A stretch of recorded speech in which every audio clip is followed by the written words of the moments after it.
how's everybody doing today? My name is Kent, and my second day making a video in a row, so hopefully I got something good to talk about today. So I'm going to turn the camera around so you can watch the waves. So you can see out there today we got a few waves actually. We got some people surfing. So yesterday we didn't have any waves. If you checked the video out yesterday, we didn't have any waves. Today we got some waves. Not great waves, but decent waves. Actually, there's a few surfers, but still not very good waves, but they're okay. So anyway, what I want to talk about today, second day in a row actually, because I told you I'd start making videos every day, and I'm going to hopefully do that, stick with that program, because I like making these videos, and I like staying on top of what is currently going. And if you make a video all the time, you can stay on top with current information. If you make a video maybe every 2 weeks or 3 weeks, sometimes stuff gets by you, and some things that are important don't get talked about. So, and the other thing I want to talk about tonight is if you're local, if you're in Oceanside or Carlsbad, California, this is Tamarack. I'm on Tamarack, close to Tamarack in the 101. I'm down by the beach. I will be in Oceanside tonight at the street fair, and I pass out Bible tracts down there on Thursday nights. So if you're ever in the area or you're local, sometimes I do run into people that are local. I'll be down there tonight, and hopefully I can see a few people. You'll see me. I'm walking around. I talk to a lot of people down there, so it's hard for people to miss me down at that street fair, because I talk to everybody. So anyway, what I'll talk about today is I've got a feeling something big is getting ready to happen.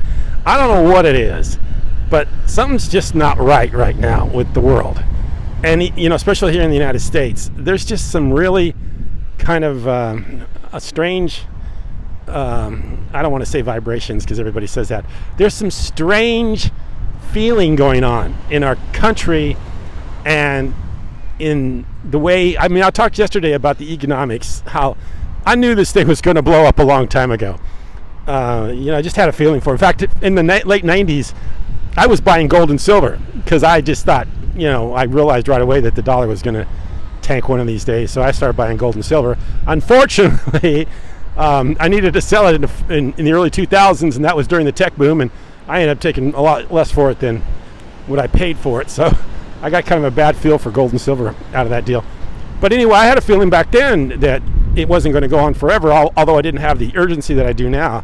I have feelings that things aren't going to be going on the way they are for much longer. And obviously they can't, because everything's lining up to where something has to break. And like I said yesterday, economically, there's just no way the dollar can continue to do what it's doing, and have all the benefits that we've had over the last 50 years since the Bretton Woods, and Kissinger was able to cut the deal with the Saudis to start using the U.S. dollar as world reserve currency to buy oil. That was a master stroke, and it kept this country. It kept us going for a long time, because everybody had to hold U.S. dollars, which means the U.S. dollar really didn't have to compete with other currencies as far as using it for trade, because it was always as automatic. People had to have it because everybody was using fossil fuels, oils, to generate industry, so they had to keep it. So it was a really great deal for the United States, for the citizens of the United States. Even though I know Henry Kissinger was probably not the greatest guy in the world, but he did come up with a master stroke there. So yeah, I knew that was going to burn out after a while. I think we're finally there. We're getting to the point where this is about that party's over with. They played it out since the 70s, whenever they took us off the gold standard, off the when there was a window there for a while where foreign governments could trade dollars for gold, but they closed that down, and Nixon did that. When he did that, then it just became basically a fiat currency. When it became a fiat currency, then it's just paper. It has nothing behind it. That happened in the early 70s. So I knew that was going to burn out after a while, and that was not going to continue, and that's exactly what's going on. And I was a gold and silver guy for a long time, until I found Bitcoin and other cryptocurrencies that we won't mention right now. But anyway, everybody knows what I'm talking about. It's EOS. But anyway, I started finding Bitcoin, where I realized Bitcoin was kind of like gold, and was more current as far as its ability to transact in today's society with digital money.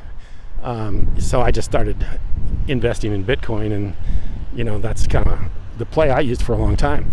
Still use it for today, and I would highly recommend it. Although I'm starting to get a little concerned with Bitcoin because of the ETF. Now you got the major players involved, and like with gold, when it's traded on so many exchanges, a lot of people are able to short it and sell it, and that's always a problem. And now that it's kind of out there, we got a nice double when the ETFs were launched, but now it hasn't really ran up as much as it should have. We've had the halving hasn't really proved out to be as good as it should have been. I figured the halving would probably run it up to $100,000, and it just hasn't happened. I think in the low 70s, like 70, maybe 71, 70. I don't even know if it got to be 72, 71, I know. So that was more, what I was thinking. And since the ETFs have come in, I don't think that there's going to be run-ups like there was in 2020 when you went from 5,000 to 60,000. I could be wrong. I mean, a lot of people are saying that this is going to go much, much, much higher. But then again, I was hoping to go higher quicker. So, if it may still do it, but I'm just got a little bit of concern about it right now.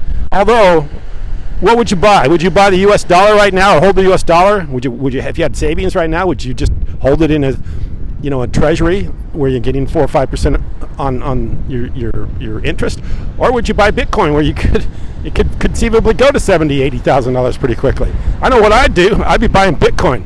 I wouldn't even think about holding my money in any kind of asset that was being denominated, something in your savings account, because right now your savings account's getting crushed by the fact that we have a high inflation rate.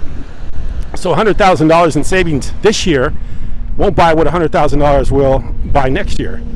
And I think the thing I think is, and like I said yesterday, I tried to convey this point, that the one thing, the consistent thing that we're going to see over the next few years, I think, is a lot of inflation, and some other stuff too. Like I said, I got a bad feeling about some other stuff too. There's a lot of conflict in the world today, and we got a really bad election coming up. It's a bad one. I mean, you got two people, and I don't want to start that whole discussion up, but you got two people that just don't, both of them. It's not good. That's all I can tell you. It's not good. Regardless of what you think, it's not good. It's not healthy. It's not good. Neither one of them, I think. And the current guy, I mean, that's not a good situation either. He can't keep the presidents over there in Ukraine and Russia straight. He calls one Zelensky and the other one Putin. Gets them confused all the time. I mean, when you're getting Putin confused with Zelensky, you got a problem. I mean, regardless of what other people say, you got a problem. That's a big one. That's a big problem. Those two guys, they don't get along so well. In fact, I think they're always trying to assassinate each other, get people to assassinate the other one, and he gets the two of them confused. So that's not the guy you want running the country. But that's who we got running the country, and that's why I'm really scared. So, and then we got two other people. We got a narcissist, and then we got somebody else that I don't even know anything about her.